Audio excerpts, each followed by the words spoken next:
You ever wonder why, despite wearing bright gear, running headlights and riding defensively, drivers still manage to pull out like we're not even there?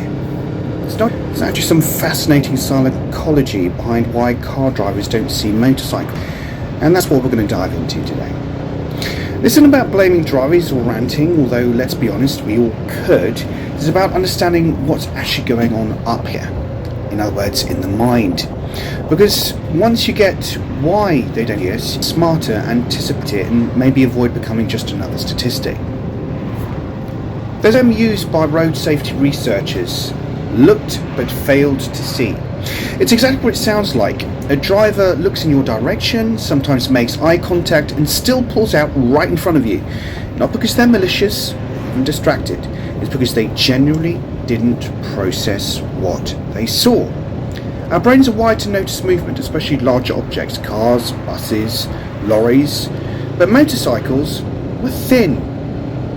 We're a narrow profile, low visual impact, so we often don't trigger those threat detection systems.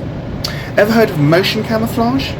It's something dragonflies use in nature, and weirdly enough it applies to motorcycles too. When you're approaching head-on, especially at a steady speed, you appear to be almost stationary in the driver's vision. You're there, but your shape and movement don't stand out.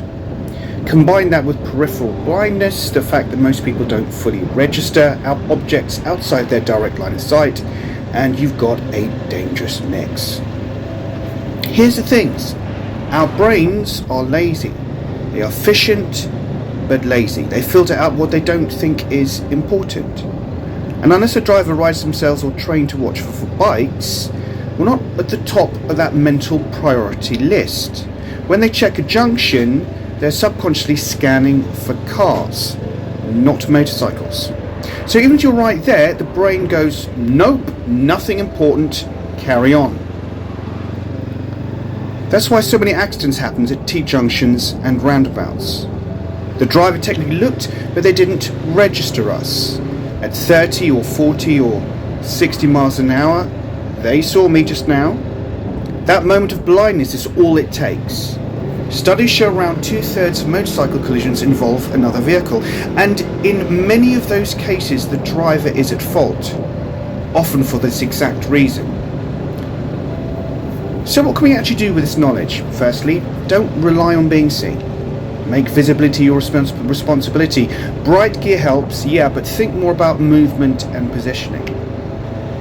Quick little weave, head turn, side to side movement, anything that breaks that stillness and catches the eye. Position yourself where you can be seen, but also where you have an escape route if you're not. Here's another big one. Eye contact is not a guarantee. You might think, they saw me. But again, they may have looked right through you. Assume nothing until they actually yield, stop, or visibly respond. So understanding this stuff isn't just useful for new riders. I've been riding for quite a while now, and I still remind myself daily that I'm not invisible. I'm invisible until proven otherwise. Whether you ride a 125 or a 1000, the risk is the same, and awareness is your best tool. And honestly, the more you understand driver psychology, the less angry you get. Doesn't mean you excuse bad driving, but you stop being surprised by it. So yeah, it's not always that drivers are being jerks, it's that their brains are wired in a way that doesn't favour us. But knowing that puts the power back in your hands. It's not about paranoia, it's about riding with awareness, it's about adapting, and also of course it's about surviving. So if this has given you something to think about or made you look at your own rides differently, hit the like button, drop a comment with your thoughts or stories, and consider subscribing or following for more motorcycle insights and riding commentary. And remember, it's not just about the destination, it's also about the journey. This has been Angel Talk. Ride smart, ride aware, and I'll see you in the next one. Take care. Bye bye.